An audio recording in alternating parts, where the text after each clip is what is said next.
সুতরাং আগামীতে যেই ব্যক্তি ক্ষমতা আসেন না কেন, আল্লাহর কোরআনের বিরুদ্ধে কথা বললে তিনিও ক্ষমতা হারাবেন। আল্লাহর কোরআনের পক্ষে যারা থাকবেন, মুসলমানের পক্ষে যারা থাকবেন, কোরআনের পক্ষে যারা থাকবেন, ইসলামের পক্ষে যারা থাকবেন, আপনি যেই হন না কেন আপনাকেই আমরা মেনে নেব, ঠিক না বেঠে?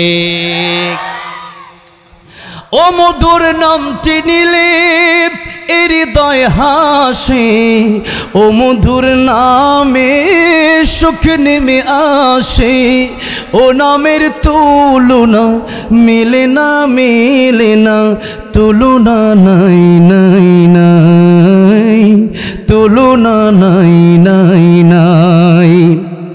এসো না আল্লাহর নামে গান গাই, এসো না মন প্রাণ জোড়াই, এসো না মন প্রাণ জোড়াই।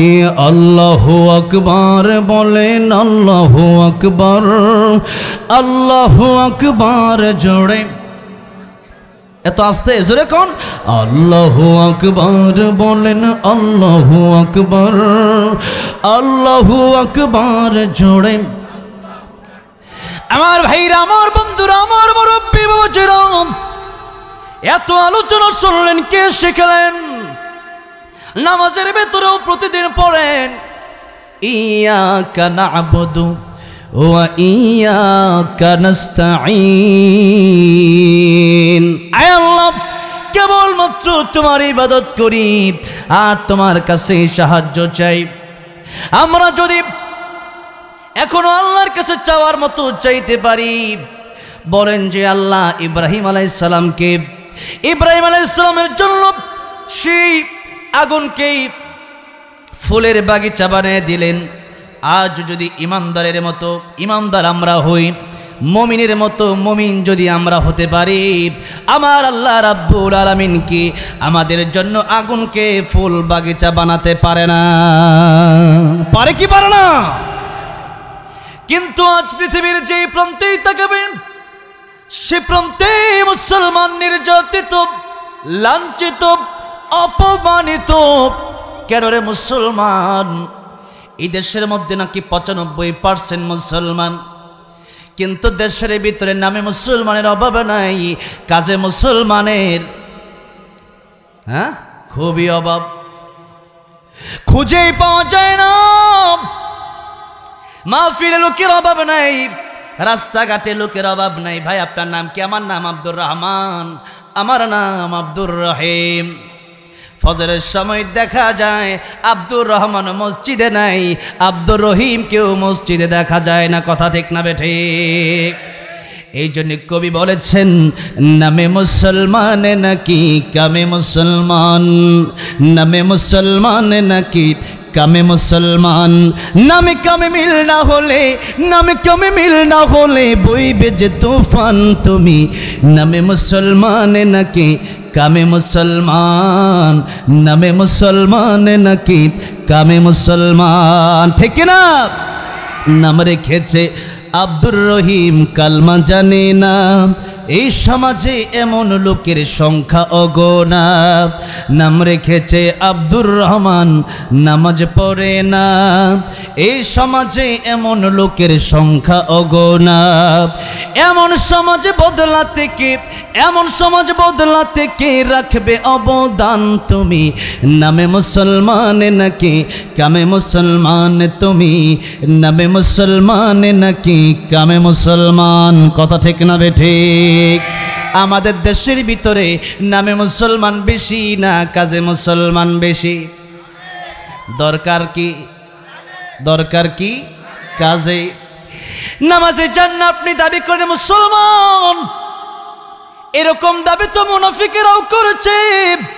নবীজির পেছনে দাঁড়ায় নামাজ পড়েছে, নবীজিও যেইভাবে পাগড়ি পরে মুনাফিক ওইভাবে পাগড়ি পরে, নবীজি যেইভাবে দাঁড়িয়ে রাখে মুনাফিক ওইভাবে দাঁড়িয়ে রাখে।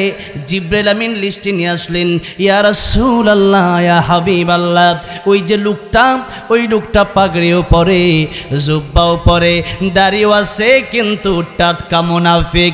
এরকম আমাদের দেশেও দেখবেন টুপিও আছে, পাঞ্জাবিও আছে, জুব্বাও আছে, দাড়িও আছে, এরপরেও গিয়া স্বৈরাচারের সাথে দীর্ঘ 15 বছর হাত মিলাইয়া বাংলাদেশে যারা হক্কানি ওলামায়ে কেরাম, যারা কোরআনের পক্ষে কথা বলতো, দাড়ি টুপি জুব্বাওয়ালারাই তাদের বিরুদ্ধে মামলা করছে কি করছে না?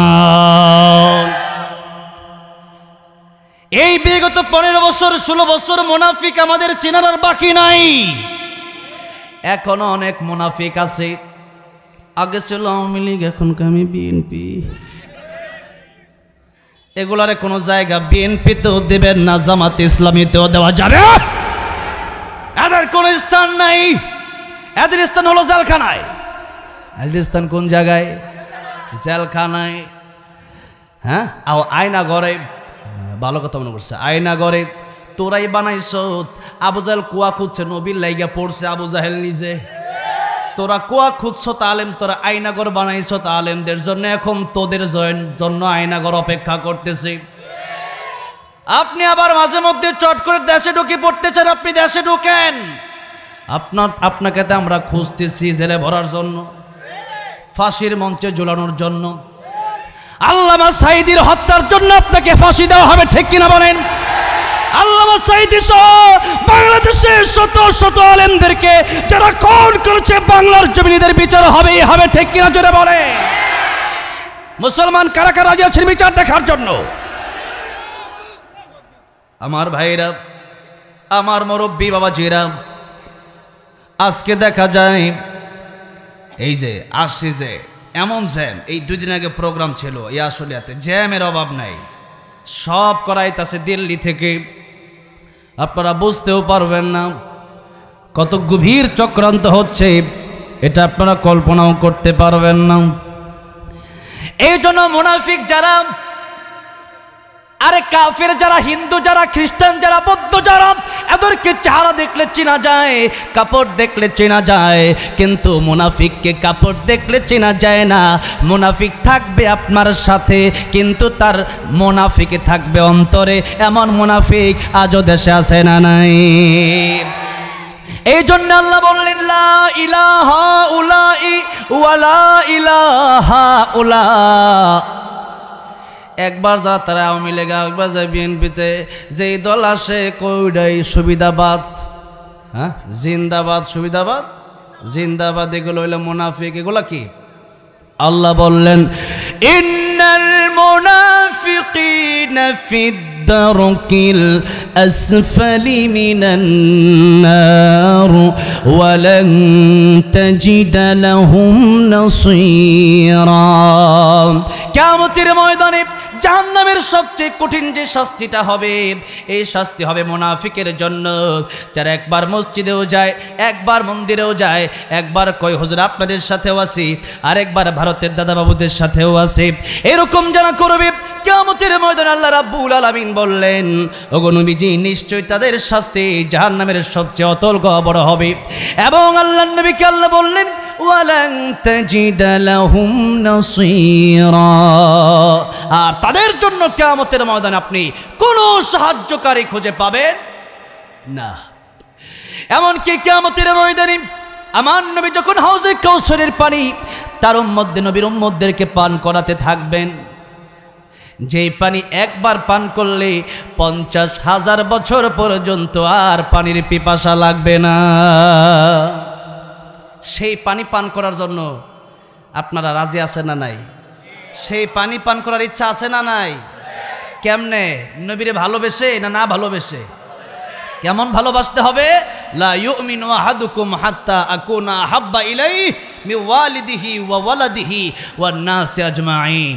আমাকে গালি দিলে আমি চুপ করে থাকতে পারি, আমার মা বাবাকে গালি দিলে চুপ থাকতে পারি, আল্লাহ আল্লাহর রাসূলের বিরুদ্ধে কথা বললে জিহ্বা টেনে ছিঁড়া হবে। মুসলমান ঠিক কিনা জোরে বলে? আমার মুসলমান ভাইরা, আমার মুরব্বী বাবাজিরা, এই জন্য মুসলমান সাধারণ বিষয় নিয়ে বেশি কথা বলে না, কিন্তু যখনই নবীকে গালি দেওয়া হয় এই দেশের মুসলমান ঘরে বসে থাকতে পারে না। এই দেশের ভিতরে আসাদ নূর তাসলিমা নাসরিন সহ আরো কত নাস্তিক আলেমদেরকে গালি দিল, আমার নবীকে গালি দিল, কোরআনের বিরুদ্ধে কথা বলল। আলেমরা যখনই হক কথা বলেছে, আলেমরা যখনই কোরআনের কথা বলেছে, তখনই তাদেরকে জেলখানায় বড়া হয়েছে। আজ পর্যন্ত দেশে আমার নবীর বিরুদ্ধে কথা বলেছে কত আন্দোলন আমরা করলাম, বাইতুল মুকাররমের সামনে আন্দোলন করেছি, ঢাকার প্রান্তে প্রান্তে আমরা আন্দোলন করেছি। এত আন্দোলনের পরে লক্ষ কোটি জনতা যে কথাটা বলল, যদিও তারা বলেছে ক্ষমতার উৎস জনগণ, জোরে কর নাউজুবিল্লাহ, আগে নাউজুবিল্লাহ বলেন। ক্ষমতার উৎস জনগণ না আমার আল্লাহ, জোরে কোন কে? আল্লাহ। ক্ষমতার উৎস তো আমার আল্লাহ। আমার আল্লাহ যাকে ইচ্ছা তাকেই ক্ষমতা দান করেন। আবার কেউ যদি বলে 2040 সালের আগ পর্যন্ত কেউ আমার নামাতে পারবে না, আল্লাহ কয় দুনিয়ার কোনো মানুষের নামানো লাগবে না, তোদের মতো নাস্তিক বেঈমানগুলোর নামানোর জন্য আমি আল্লাহই যথেষ্ট। জোরে কোন ঠিক না বেঠে?